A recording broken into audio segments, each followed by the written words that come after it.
Olha, meus irmãos, é preciso conhecer o passado para entender o presente. Em 8/11/2023, os deputados de oposição protestavam contra a obrigatoriedade da medicação em crianças, contra o Sungamonga. Eu vou colocar um trechinho e eu quero que vocês prestem o máximo de atenção para você entender um pouquinho do passado. Porque nós avisamos aqui, é chato falar isso, eu sei que é chato, mas realmente nós avisamos. O poderoso chefão que está aí, pelo menos nisso, embora ele seja um mentiroso compulsivo, mas pelo menos nisso ele não mentiu. Ele disse que faria caso chegasse. E hoje, pleno 2024, como eu disse para vocês, as medidas mais impopulares, ou seja, o ano mais difícil de um manda-chuva, é justamente o segundo ano, porque ele está chegando na metade do tempo. No terceiro e quarto ano, eles já começam a pisar mais no freio, a puxar um pouco o freio de mão, porque vão precisar dos votos do povo de novo para continuar onde estão. Então as medidas impopulares elas são colocadas sempre no finalzinho do primeiro mandato até o segundo ano. E é o que você está vendo. Por isso que eu disse, aperte os cintos. Não é sendo pessimista, não é teoria do caos. Muito pelo contrário, você sabendo as coisas que vêm, você se protege. Você fica quase imune. Mas é para você entender, meu irmão, que dizer que os dois lados são a mesma coisa é uma burrice. Você dizer que os dois lados servem ao mesmo sistema, a gente tá junto. Mas como eu sempre defendi aqui, cada um tem a sua maneira de servir. Você olha para a sua mão, me diga se os dedos das suas mãos são iguais. Não são. Então uma coisa que foi gerada junto com você ali, a sua própria mão, os seus dedos não são iguais, como é que você quer que duas pessoas sejam? Embora quando se trata dessas agendas você sabe que é uma coisa global, e eu vou provar isso com um vídeo daquele repórter português que foi preso. Ele deu uma declaração, meu irmão, que foi de arrepiar. E mais, falou que muito brasileiro não tem coragem de falar, um homem realmente de caráter. Mas antes de você ver esse vídeo, eu vou mostrar, mas primeiro veja essa comissão de debate, a oposição, ou seja, o povo de direita, o povo conservador, tentando impedir mais essa para o povo, que os nossos direitos garantidos pela Constituição sejam violados, os caras lutando para que isso não acontecesse. E o povo ainda tem a coragem, por puro despeito, ódio, conivência com o que acontece, ainda quer jogar para dizer que é a mesma coisa e não é, nunca foi. Vamos ouvir aqui. A Comissão de Fiscalização Financeira e Controle realizou audiência pública sobre a decisão do Ministério da Saúde de incluir no Programa Nacional de Imunizações a vacinação contra a Covid-19 de crianças de 6 meses a 5 anos de idade. O representante do Ministério da Saúde, Eder Gatti, justificou a medida com dados que mostram o avanço da doença entre as crianças. Ele disse que com isso o Estado pode cobrar dos pais o cumprimento do calendário de vacinação dos filhos nessa faixa etária. Tendo magnitude epidemiológica que justifica a incorporação da vacina e tendo a vacina licenciada pela Anvisa, o Ministério, por lei, tem a obrigação de incorporar a vacina no calendário de vacinação. Não é o PNI que vai perseguir ou punir qualquer pai. Só que, veja, o Estatuto da Criança e do Adolescente coloca que é a obrigação dos pais garantirem acesso à saúde, por ser um direito das crianças. E, eventualmente, esses pais poderão serem acionados por conselhos tutelares por conta do Estatuto da Criança e do Adolescente. A presidente da Comissão de Fiscalização Financeira e Controle, deputada Bia Kicis, do PL do Distrito Federal, disse que o governo deveria realizar campanhas de conscientização, em vez de tornar a vacinação obrigatória, e cobrou mais informações sobre a eficácia da vacina contra a Covid-19. A única coisa que eu não gostei foi a sua firmeza em dizer que vai ser imposta a vacina, porque eu vou me opor a isso. Eu quero dados, eu quero esclarecimentos e quero principalmente mais estudos, e não a mão forte do Estado para obrigar os pais a ficarem quietos.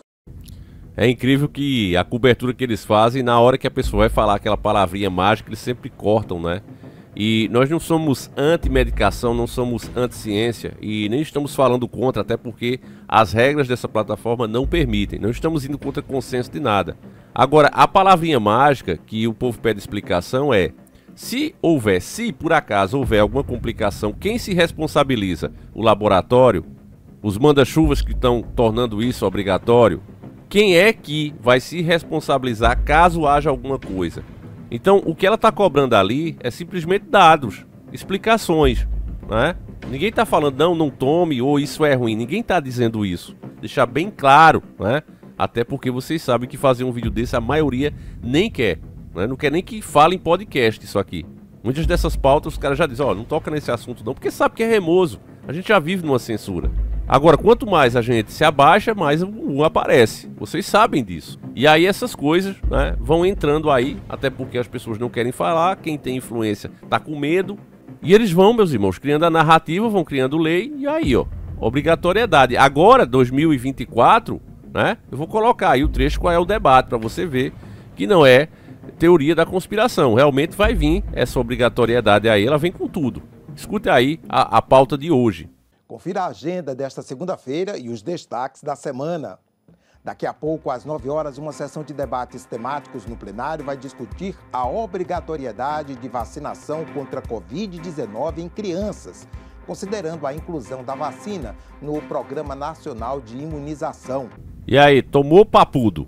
Aquela pessoa que ainda defende que é tudo igual, cara, entender como o sistema funciona, saber que políticos, líderes, influenciadores muitas vezes são peças em um grande xadrez, em um grande tabuleiro de xadrez, não quer dizer que essas peças trabalhem da mesma forma. Sempre tem aquele funcionário que vai correndo e o outro que faz as coisas mais lentas. Hoje a gente está numa situação que você não tem o bom, você tem o que vai mais lento. Então você tinha um que não queria essa obrigatoriedade, você tinha um que facilitava o seu acesso à sua defesa, seja por decreto, seja o que for. A verdade é que você se tornava CAC e já tinha direito de ter a sua defesa, literalmente era isso. Vem esse e proíbe. Hoje um CAC tem que ser convidado por outro e esse outro só pode convidar um por ano. E mesmo assim ele não tem direito de portar a sua defesa municiada. Ele tem que levar ela desmuniciada, se tornando ele próprio um alvo fácil. Porque se o bandido souber que o camarada tem ali a defesa e está desmuniciado, ele vai tomar. Ele vem para tomar, ele vai arranjar mais uma, né? Ainda mais com os preços que é. Então o cara, além de não se defender e não poder defender, ele se torna um alvo maior do que um que não tem. É assim que trabalha esse pessoal do amor. Quando eles falam aí em obrigatoriedade, quer dizer o quê? Que a pessoa que não quiser levar o filho vai perder qualquer benefício, né, que tenha do governo, qualquer coisa que você tenha. Recebe aí um Bolsa Família, tá pensando em tirar minha casa, minha dívida aí com umas taxas, né, do governo, ajudando ali mais baixo, tudo isso você vai perder, né? Por quê? Porque você tá inadimplente, você tem filhos e não tá cuidando segundo o que eles pensam ser o certo. E nós não estamos, mais uma vez, questionando isso. Agora, é um direito dos pais decidirem se querem ou não. O governo não tem que obrigar nada. Mas esses caras são autoritários. E a gente avisou que seria exatamente assim. E é assim porque segue uma agenda. Eu vou colocar o corajoso e bravo repórter, aquele que fez a entrevista com o Bolsonaro, aquele que tentaram coagir, prendendo o cara ali, segurando ele por 5 horas, para que ele não pudesse fazer a cobertura. E ele não só não se intimidou, como deixou claro que agora faria o seu papel mostrando ao mundo o que realmente acontece no Brasil, o que nós brasileiros estamos passando e que muitos ainda gados nem sequer perceberam.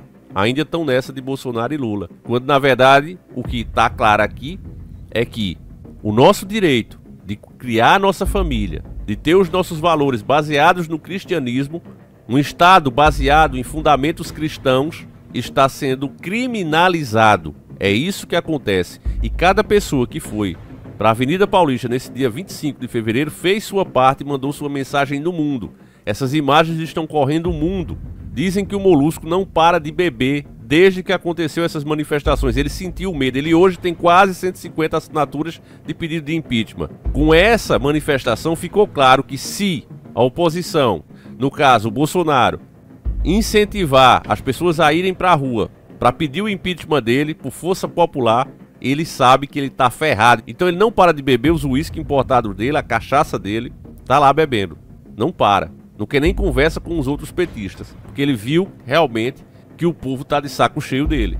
Que a manipulação que ele pagou a mídia para a mídia fazer não está adiantando, porque não estamos mais no tempo da mídia. Por isso é que eles querem mesmo barrar a internet. Mas isso é assunto mais para frente. Vamos ver aí o bravo e corajoso jornalista de Portugal que fez história. Vamos ver. E eu vou garantir que a Europa e o mundo vai saber a verdade sobre o Brasil.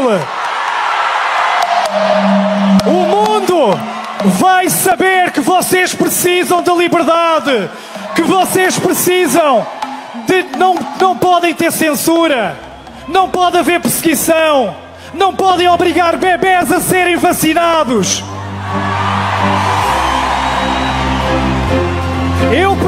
isto, esta mensagem, esta imagem vai correr a Europa toda, o mundo todo. Liberdade! Grave o nome desse cara, Sérgio Tavares. Ele tem o canal dele, ele tem o Twitter. Sigam esse cara. Muito mais patriota do que muitos brasileiros, a verdade é essa. E ele sabe bem o que está acontecendo porque ele está vendo o próprio país dele passando pela mesma coisa. A Europa hoje, ela vem enfraquecendo, ela vem se autodestruindo. E as pessoas estão percebendo o porquê disso. Onde as ideologias de esquerda entram, ela destrói o espírito, acaba com a moral, com os bons costumes, com a forma de raciocinar das pessoas, que leva o indivíduo a muitas vezes procurar em substâncias alucinógenas uma saída para a sua própria realidade. É isso que leva às ideologias de esquerda. Empobrecimento, endividamento, destruição da moral dos bons costumes, o fim da família tradicional, porque apenas assim é que eles podem controlar o indivíduo completamente, o seu pensamento e a sua alma. Então, percebendo essas coisas, por que era tão bom, por que éramos tão fortes, que o povo europeu cada vez mais tem percebido o que está acontecendo. É por isso que você está vendo tantos protestos. Estradas sendo fechadas, cocô sendo atirados em prédio público, porque as pessoas estão percebendo isso e estão revoltadas, estão se levantando pela própria existência delas agora. Então, meus irmãos, se você era um daqueles que achava que não é tudo a mesma coisa, não adianta, mude esse pensamento porque ele está muito longe da realidade. O sistema usa ambos os lados, isso é fato, mas eles não servem da mesma maneira, entenda isso. Então, agora que a gente passou essa mensagem, né, vamos torcer aí para que consigam fazer alguma coisa para impedir essa obrigatoriedade aí, dessa medicação, né, que eles apresentem os dados para deixar as pessoas tranquilas. Se isso passar, a partir do próximo ano, todo mundo que tem criança vai ser obrigado a submetê-la, né, a isso aí. Enfim.